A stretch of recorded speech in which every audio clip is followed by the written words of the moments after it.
Trailer है, picture अभी बाकी है। महाराष्ट्र की चुनावी रैलियों के बीच वादों की बारिश शुरू हो गई है। महायुति जहां अपनी 10 गारंटी के साथ वोटरों को रिझा रही है, वहीं महाविकास अघाड़ी ने अपने जॉइंट मैनिफेस्टो में 5 वादों वाला पंचसूत्री पत्र पेश किया है। बुधवार को राहुल गांधी ने महाराष्ट्र चुनाव प्रचार का शंखनाद करते हुए मुंबई में स्वाभिमान सभा की और महाविकास अघाड़ी के 5 वादे जारी किए।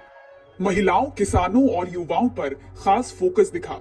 महालक्ष्मी योजना के तहत महिलाओं को 3,000 रुपए प्रति माह मिलेंगे। साथ ही महिलाओं और लड़कियों के लिए मुफ्त बस यात्रा होगी। किसानों को 3 लाख रुपए तक का ऋण माफ किया जाएगा। साथ ही समय पर कर्ज चुकाने पर 50,000 रुपए की प्रोत्साहन राशि भी दी जाएगी।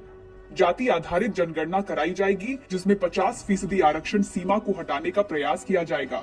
25 लाख रुपए तक का स्वास्थ्य बीमा और मुफ्त दवाइयों की गारंटी दी गई और बेरोजगार युवाओं को 4,000 रुपए प्रति माह तक की वित्तीय सहायता का वादा किया गया।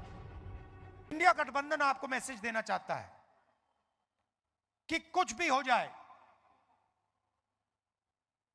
संविधान को कोई नहीं छुएगा, कोई नहीं खत्म कर पाएगा।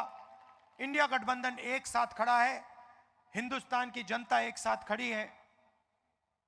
हम इसको कभी खत्म नहीं होने देंगे। इसके पहले मंगलवार को कोल्हापुर में महायुति गठबंधन ने 10 गारंटी वाला घोषणा पत्र जारी किया। शिंदे सरकार ने लाडली बहन योजना की रकम 1,500 से बढ़ाकर 2,100 रुपए करने का वादा किया। साथ ही महिला सुरक्षा के लिए पुलिस बल में 25,000 महिलाओं की तैनाती का वादा हुआ। किसानों को कर्ज माफी की गारंटी दी गई और किसान सम्मान योजना के तहत हर साल 12,000 की जगह 15,000 करने का वादा किया गया। साथ ही MSP पर 20% सब्सिडी का संकल्प लिया। वृद्धावस्था पेंशनधारियों को हर महीने 1,500 से बढ़ाकर 2,100 रुपए करने का वादा किया गया। आवश्यक वस्तुओं की कीमतों को स्थिर रखने का वचन भी दिया गया।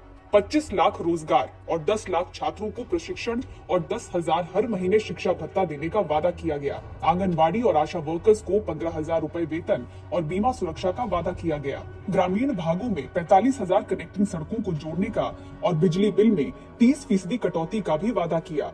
सरकार बनने के बाद इस महाराष्ट्र विजन 2029 को 100 दिनों के भीतर पूरा करने का वादा किया गया। पहले तो म्हणाले ही काय 1,500 रुपए भीक देता है का? 1,500 लाडली बहन योजना का मजाक उड़ा रहे थे विरोधी दल। 1,500 से क्या होगा?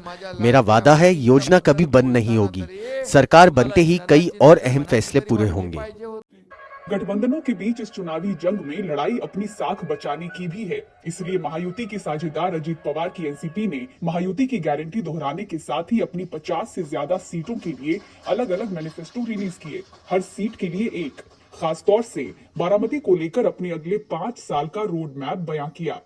गारंटी दी कि आने वाले 5 सालों में बारामती को स्पोर्ट्स हब बनाएंगे, जिसमें world class sports club, boxing, कुश्ती जैसे खेलों के लिए इंफ्रास्ट्रक्चर विकसित किए जाएंगे। साथ ही कृषि आधारित 5,000 सूक्ष्म और लघु उद्योग शुरू करवाने का भी काम होगा।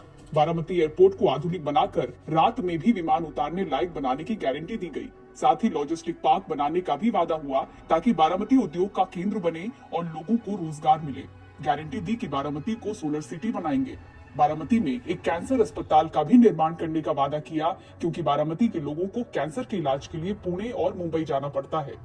इसके अलावा एनसीपी ने धान किसानों को 25,000 रुपए प्रति हेक्टेयर बोनस देने का भी आश्वासन दिया। बारामती में इस बार पवार वर्सेस पवार है, इसलिए अजीत पवार ने बड़ा फोकस अपने क्षेत्र पर बनाए रखा। बारामती का वोटर ही हमारा परिवार है, तो क्या करें, वो हमें जिता के देंगे ऐसा मुझे पूरा भरोसा है। दूध का रेट भी इंसेंटिव उसमें दिया है, बिजली मुफ्त की है 3 हाउस पावर, 5 हाउस पावर और 7.5 हाउस पावर के लिए। ऐसे बहुत से ये हमारी लाडली बहना तो बहुत ही हमारे लोकप्रिय हुई है महाराष्ट्र में। हमने अलग अलग सेक्टर के लिए भी बहुत कुछ डिसीजन, ये गवर्नमेंट एकनाथराव शिंदे जी, देवेंद्र जी में जब चला रहा था तो हमने उसमें लाया है। उद्धव ठाकरे भी अपने 5 मुख्य चुनावी वादे लेकर चुनावी दंगल में कूद पड़े। दूसरे घोषणा पत्रों से इनकी घोषणाएं बहुत ज्यादा अलग नहीं थी। अपनी गारंटी में धारावी मुद्दा भी इन्होंने जोड़ा। सभी बच्चों के लिए मुफ्त शिक्षा, बेटा बेटी सभी को समान रूप से शिक्षा का अधिकार, महिला पुलिस भर्ती बढ़ाने का वादा, वरिष्ठ पदों पर महिला अधिकारियों की भर्ती का वादा, किसानों को मूल्य गारंटी, आवश्यक वस्तुओं की कीमत स्थिर करने का संकल्प और महाराष्ट्र के भूमि पुत्रों को धारावी और मुंबई के इलाकों में सस्ते मकान मुहैया कराने की भी बात कही।